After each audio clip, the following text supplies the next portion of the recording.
मरने के बाद अल्लाह के रसूल सल्लल्लाहु अलैहि वसल्लम से सामना होगा तो आप कैसे मुंह दिखाइएगा। क्या ज़माना आ गया है। बेईमानी और धोखाधड़ी को चालाकी और अक्लमंदी समझ रहे हैं।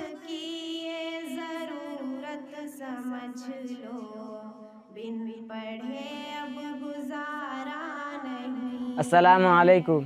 वालेकुम सलाम व रहमतुल्लाह। नबील भाई, क्या आप गैस सिलेंडर रखते हैं? जी हाँ, रखता हूँ। खुदा का शुक्र है कि बड़ी मुश्किलों से एक सिलेंडर मिला है, वरना तो इस लॉकडाउन में सारी दुकानें बंद है।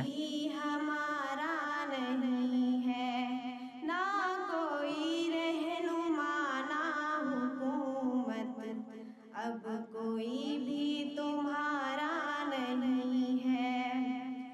इब्तिदा लफ्ज़ इक़रा से यारो, जिसकी कुरान से हो रही हो।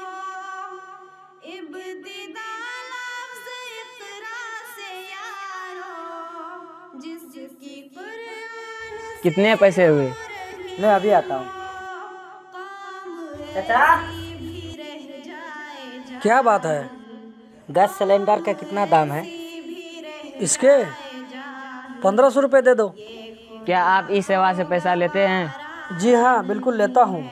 ठीक है, आईडी नंबर दीजिए, मैं अभी भेज देता हूँ। 980340।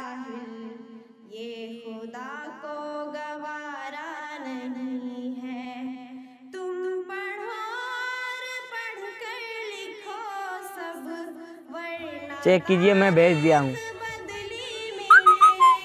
हाँ, मुझे मिल चुका है। ठीक है। ठीक है, बहुत बहुत शुक्रिया।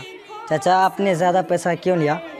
आपको तो मालूम है कि गैस सिलेंडर का दाम कम हो गया है, फिर भी आपने उस बंदे को पुराने रेट में दे दिया। नबील, अभी तुम छोटे हो, ये सब बातें तुमको अभी समझ में नहीं आएगी। बिजनेस में इतनी चालाकी तो करना पड़ता है, वरना हम आगे नहीं बढ़ पाएंगे। वाह चाचा, क्या बात है। आप बिजनेस को आगे बढ़ाने के लिए धोखाधड़ी का सहारा लेंगे। आप इस बेईमानी को चालाकी बोल रहे हैं। क्या आप भूल गए कि बिजनेस में ईमानदारी को अल्लाह के रसूल सल्लल्लाहु अलैहि वसल्लम ने कितनी बड़ी नेकी का काम बताया है।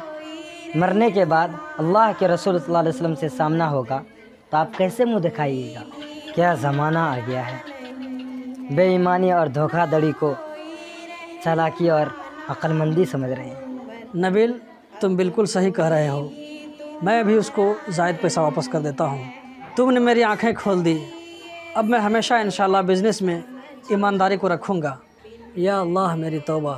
दोस्तों, इस मैसेज को ज़्यादा से ज़्यादा शेयर करें।